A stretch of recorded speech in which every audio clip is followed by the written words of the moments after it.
Assalamualaikum warahmatullahi wabarakatuh. Kembali lagi bersama saya Ruslan, dan di video ini kita akan belajar lanjutan. Setelah membuat new project, kita akan lanjut membuat new sequence, di mana di sequence ini kita akan mengumpulkan gambar-gambar atau video yang kemudian disatukan dan menjadi satu video utuh.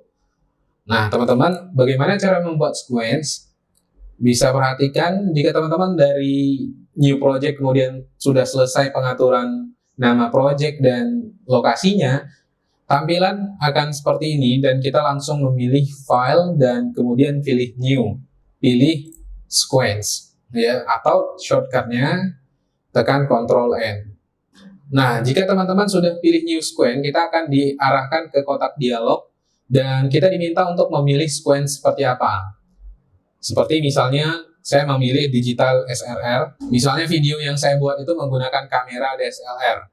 Maka di sini ada pilihannya, ada DSLR, kemudian pilih dengan kualitas gambar seperti apa. Ada yang 1080p, 480, 720.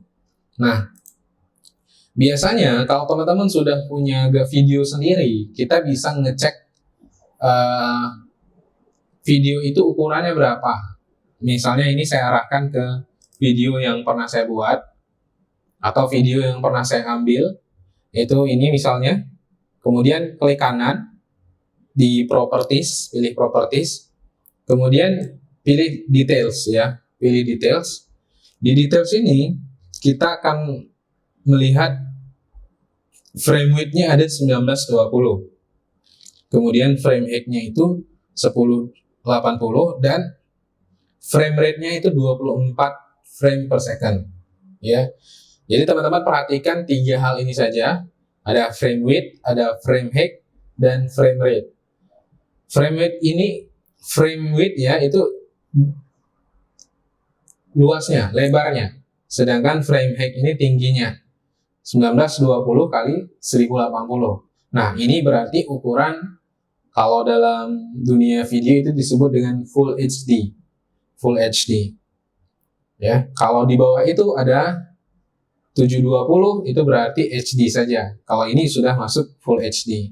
Nah, frame rate ini 24 frames per second, artinya dalam 1 detik ada 24 frame yang berjalan. Dalam 1 detik ada 24 frame yang berjalan.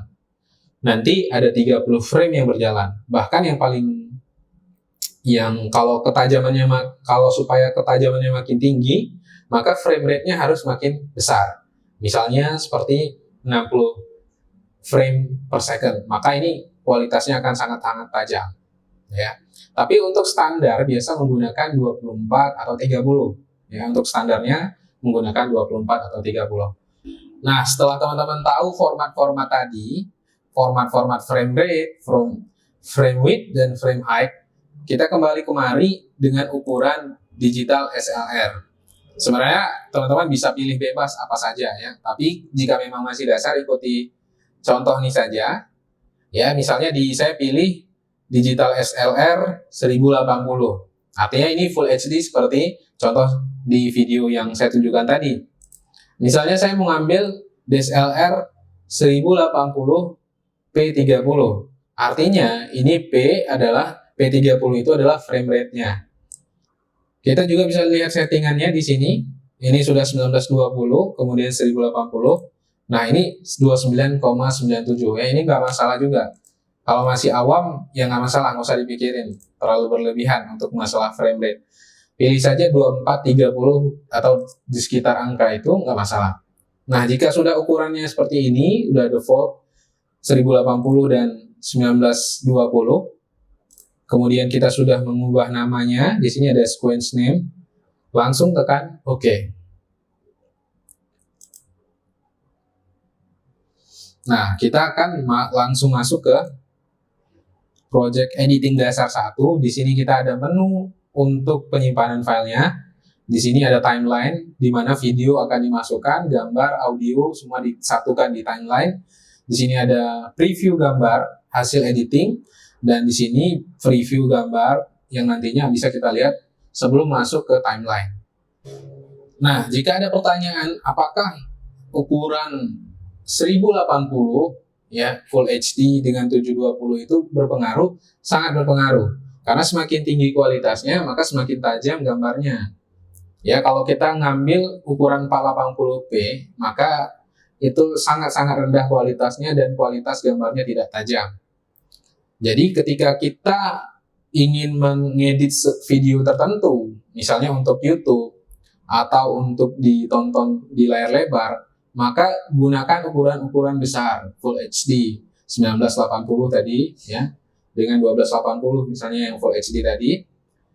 Atau kalau untuk keperluan-keperluan kecil, video-video yang hanya sekedar lewat share melalui sosial media seperti Instagram, itu bisa menggunakan HD saja atau 720. Ya, jadi itu tinggal disesuaikan saja ukuran-ukuran untuk ukuran sequence-nya. Dan berikutnya kita akan bahas bagaimana penggunaan di sequence, timeline, dan beberapa yang lainnya. Terima kasih. Assalamualaikum warahmatullahi wabarakatuh.